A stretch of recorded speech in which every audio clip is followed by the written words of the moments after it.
Assalamualaikum warahmatullahi wabarakatuh. Saya Latifah Diah Rahmawati dari kelas manajemen 2L dengan NIM 2020619 akan menyampaikan materi mengenai iman kepada hari akhir. Kita awali kegiatan ini dengan bersama-sama membaca basmalah. Bismillahirrahmanirrahim. Yang pertama mengenai materi pengertian hari akhir.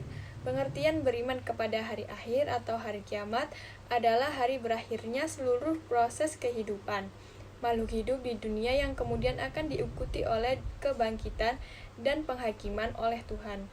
Beriman kepada hari akhir atau hari kiamat artinya mempercayai dengan sepenuh hati bahwa hari kiamat itu pasti akan datang dan seluruh umat manusia akan kembali dibangkitkan dari alam kubur untuk menerima pengadilan dari Allah Subhanahu wa taala sebagai hakim yang maha adil.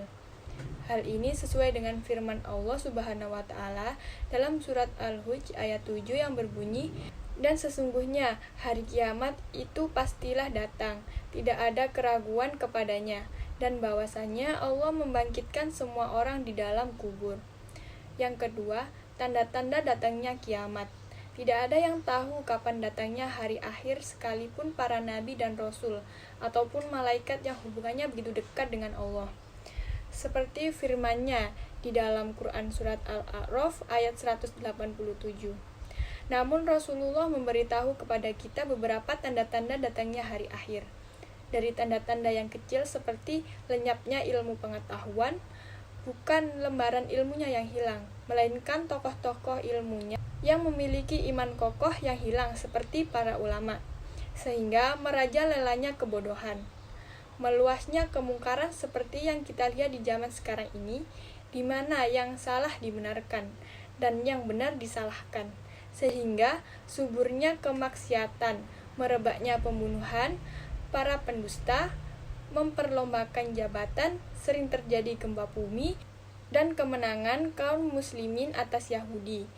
Tanda-tanda kiamat yang sering kita jumpai di sekitar kita adalah zina. Dan saat ini pacaran bahkan sudah menjadi tren di kalangan anak muda dan remaja. Bermesraan di tempat umum tidak ada malunya. Menunda-nunda ibadah hanya karena hal yang tidak penting seperti bermain game atau asik nongkrong. Dan juga sekarang ini banyak anak yang berani melawan orang tua, bahkan tega menganiaya dan tega membunuh orang tuanya sendiri. Semoga kita terhindar dari perilaku keji dan selalu beriman kepada Allah. Sedangkan tanda-tanda kiamat yang besar ialah diutusnya Imam Mahdi yang ditugaskan oleh Allah untuk memberantas seluruh orang-orang yang mengingkari keberadaan Allah dan para pendukung ateisme, orang yang tidak punya agama. Kemudian memerangi tahayul dengan membebaskan kaum muslim dari penindasan orang-orang munafik yang telah menyimpang agama, kemudian mengungkap kebenaran dan melaksanakan akhlak Islam sejati yang didasarkan pada aturan Al-Quran. Kemudian memperkokoh seluruh dunia Islam baik secara politik ataupun sosial. Kemudian mengembangkan perdamaian, keamanan, dan kesejahteraan, serta memecah berbagai masalah kemasyarakatan.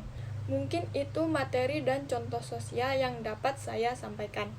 Kemudian untuk refleksi dari materi tersebut adalah mengapa kita harus mengimani hari akhir. Sebagai umat Islam, kita harus beriman kepada hari akhir, karena hari akhir merupakan salah satu rukun iman, di mana apabila kita tidak meyakini seluruh rukun iman ini atau menafikan salah satunya, maka tidak sempurnalah keimanan kita di hadapan Allah Subhanahu wa taala. Dan meyakini hari akhir berarti meyakini keberadaan Allah Ta'ala. Dan bagaimana cara beriman kepada hari akhir? Yang pertama, mempercayai dan meyakini akan adanya hari akhir, meskipun tidak disebutkan kapan akan terjadi, karena hanya Allah yang tahu. Namun kita tetap percaya akan adanya hari akhir. Yang kedua, selalu berbuat baik dan tidak berani berbuat jahat, karena selalu ingat bahwa pada hari akhir, semua amal akan menjadi imbalan. Yang ketiga, memelihara diri dari perbuatan dosa, selektif dalam bertindak. Yang keempat, selalu mempersiapkan bekal untuk hidup di hari akhir. Iman kepada hari akhir akan membuat kita memahami akan arti dan tujuan hidup di dunia. Dengan memahami hal tersebut, kita tidak akan pernah kehilangan arah dan dapat memelihara sikap hidup yang positif serta optimis. Sekian yang dapat saya sampaikan. Mohon maaf apabila ada kesalahan. Terima kasih. Wassalamualaikum warahmatullahi wabarakatuh.